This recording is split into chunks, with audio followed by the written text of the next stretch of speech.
So when you look at oncology, one of the major disruptive innovation that has happened in the last, I would say, a decade or so is really immuno-oncology with immunotherapies.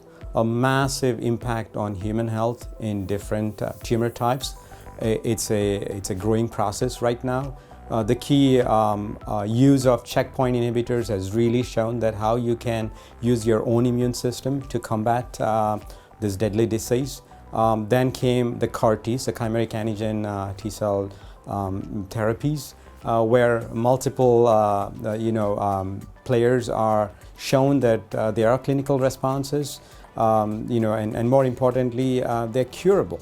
So it's for the first time we see in oncology you have a disease-modifying agent. So that's really amazing. Now it's in its infant stages. To be seen where this technology will lead to, but it's an amazing thing for patients to actually have an ability to use your own immune system to get rid of your tumor. Now, beyond CAR-Ts and checkpoint inhibitors, yes, you always see the glory of how they are working, but there's a lot of population, a lot of patients are not responding.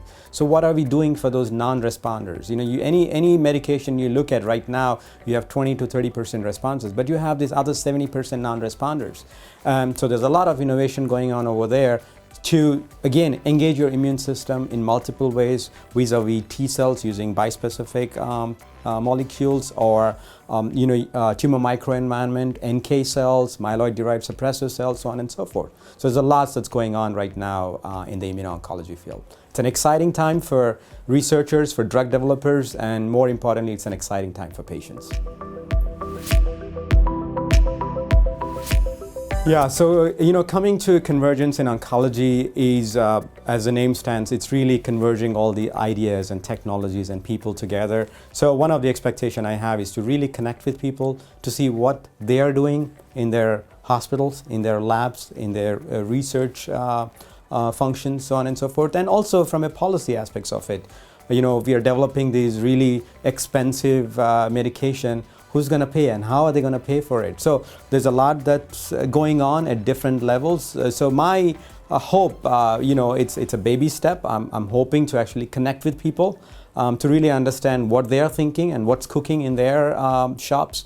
So we have to put our collective minds together, really converging our ideas together to see how can we address something like oncology. The message that we get is not just from me, but it's really from the patients. And they're out there looking towards us as drug developers, as clinicians, as researchers, to find cure for them, to address their need. So the message is loud and clear for each and every one of us is listen to them and keep working towards finding a solution. It's not one idea, it's not one drug, it's not one technology that's going to address this, because cancers are very smart. They know how to escape, they know how to have resistance. So we need to put our ideas together, our technologies together, our aspects of research together to really address this really deadly disease. So my message is collaborate, come together, try to find a cure for patients.